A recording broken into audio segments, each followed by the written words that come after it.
Much like we said back in 2022 when the PS5 version of Ragnarok came out, it is essentially a perfect sequel, expanding on its predecessor, the 2018 reboot, from not only a gameplay standpoint, but a narrative one as well. Ragnarok made just about everything bigger, and largely better, even going as far as making Atreus a playable character in some sections of the game, complete with his own combat moveset. 2 years since its PS5 release, Ragnarok is now available on PC, and continuing Sony's recent trend, it's a downright fantastic port.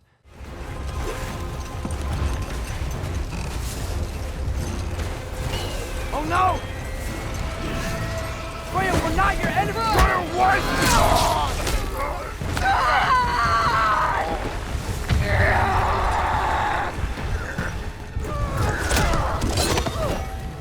Please don't make me do this!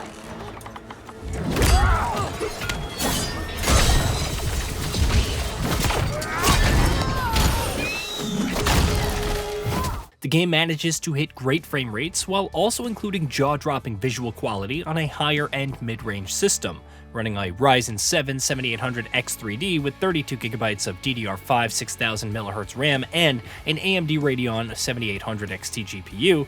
I was able to max out all of the graphical options while leaving on AMD's FSR 3.1 technology on running a native quality for gorgeous visual fidelity.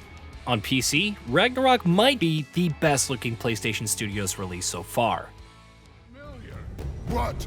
Don't matter. I can give a hot shit about your fatherly advice. I want to see the god of war!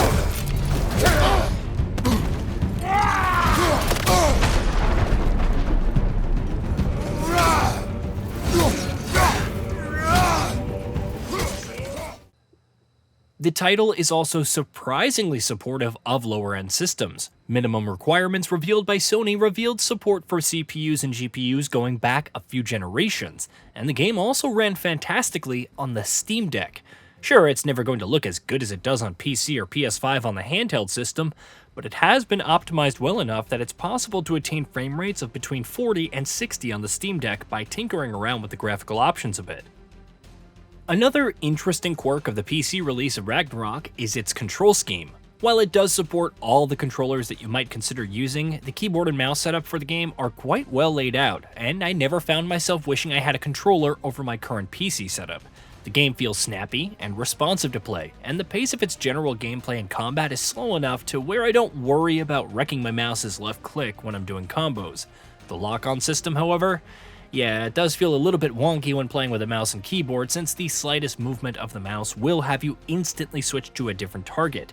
However, with the increased accuracy of mouse-based camera controls, it's easy enough to never really need to lock onto enemies.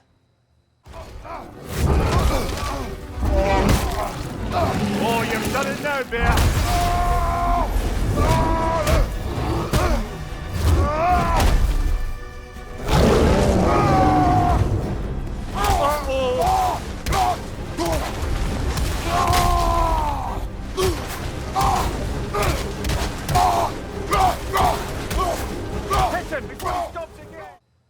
Generally speaking, Ragnarok on PC is a great port, and with the increased visual fidelity over the PS5 release, as well as the addition of new features, my personal favorite being the ability to stop the game from spoiling puzzle solutions the moment you see the puzzle, an issue I had with the game on launch, PC is the definitive way to experience the game. Ragnarok coming to PC also presented me with a chance to re-experience the story with a fresher mind a couple of years after its original release. Much like its predecessor, Ragnarok manages to keep exploring the father-son relationship between Kratos and Atreus, while also adding in a twist through the influence their enemies try to exert on the protagonist as well. The game starts off with a bang, with Freya still holding a grudge against Kratos and Atreus because of the events of the 2018 reboot. And after some downtime to help you catch your breath, our intrepid heroes quickly find themselves face to face with Thor. The central storyline of Ragnarok revolves around the titular Ragnarok arriving.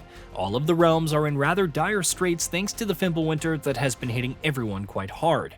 All the while, both teams of fathers and sons are preparing for whatever nebulous role Atreus is going to play in the upcoming apocalypse. While the general scope of the story is quite grand, Ragnarok actually focuses more on smaller scale stories, exploring the nature of relationships between friends that have had a falling out, a young man figuring out his place in the world, and the nature of grief, as well as the fear a parent might feel for the future of their child.